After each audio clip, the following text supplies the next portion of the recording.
கர்த்தருடைய பரிசுத்தமான நாமம் மகிமைப்படுவதாக. ஆசீர்வாதமான ஒரு நல்ல காலவேளையிலேயும் பாளையங்கோட்டை இந்திய தேவ சபையின் சார்பாக வெளியிடும் காலை மன்னாவுக்காக உங்களை வரவேற்கிறேன். ஒவ்வொரு நாளும் வேதத்தை கேட்பதிலே உங்களுக்கு ஆசீர்வாதம் உண்டு. இந்த நாளிலேயும் உபாகமம் 14ஆம் அதிகாரத்தை தியான பகுதியாக எடுத்துக்கொள்ளுங்கள். இந்த அதிகாரத்தின் ஒரு வசனத்தை உங்களுக்கு ஞாபகப்படுத்துகிறேன். 27ஆம் வசனம், லேவியனை கைவிடாயாக. ஒரு அழகான வார்த்தை. இந்த வார்த்தையை நீங்கள் கேட்கும்போதே ஊழியக்காரங்களுக்கான வார்த்தையை எடுத்துருக்கிறீங்களே பாஸ்டர், நீங்கள் கேட்கலாம்.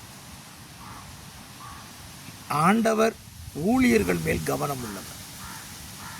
லேவியனை நம்ம ஏன் கைவிடக்கூடாது அப்படி பார்த்தீங்கன்னா, இஸ்ரவேல் கோத்திரத்தில் 12 கோத்திரத்தில் ஒரு கோத்திரம் தான் லேவி கோத்திரம். 11 கோத்திரத்துக்கு சுதந்திர வீரத்தை பங்கிட்டு கொடுத்தவர் லேவி கோத்திரத்துக்கு சுதந்திர வீரம் கொடுக்கப்படலை.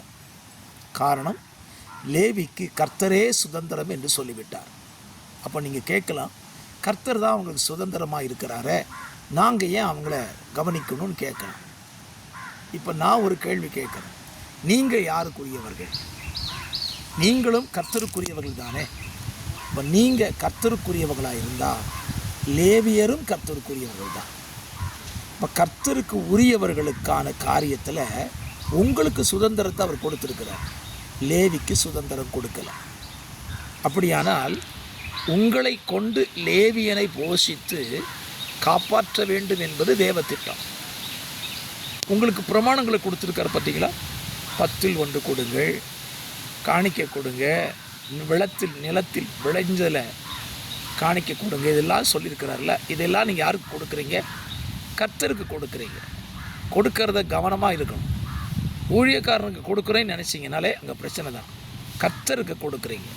கர்த்தருக்கு கொடுக்கறதை எல்லாம் அவர் தன்னுடையதான லேவியனுக்கு கொடுக்குறார்.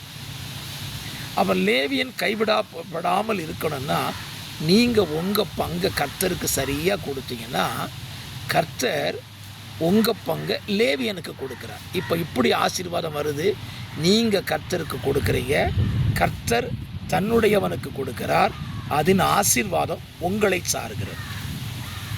இப்போ ஒரு கேள்வி, கர்த்தர் தான் லேவிக்கு சுதந்திரம்னு சொன்னால் கர்த்தர் அவங்கள போஷிக்க வேண்டியது தானே? நிச்சயமாக சொல்கிறேன், நீங்கள் கொடுத்தாலும் கொடுக்கலைனாலும், லேவியனை நீங்கள் விசாரித்தாலும் விசாரிக்கலைனாலும் கர்த்தர் அவர்களை கைவிட மாட்டார். கர்த்தர் அவர்களை நிச்சயமாய் போஷிப்பார். கர்த்தர் அவர்களை போஷிக்கிறது உண்மையானால் உங்களுக்கு எப்படி ஆசீர்வாதம் வரும்?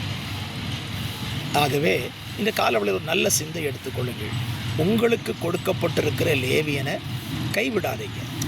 உங்களுடைய நன்மைகள் எல்லாவற்றிலேயும் லேவியனுக்கும் நீங்கள் பங்கு கொடுங்கள். அது உங்களுக்கு நன்மையும் ஆசீர்வாதமாக இருக்கும். ஜெபிக்கலாமா? பரிசுத்த பிதாவே, இந்த காலவளையில் தந்த நல்ல சிந்தையின்படி லேவியர்களை கைவிடாதிருக்க எல்லா ஜனத்துக்கும் கர்த்தர் அனுக்கிரகம் செய்யுங்க. இயேசுவின் நாமத்தில் பிதாவே, ஆமென். God bless you.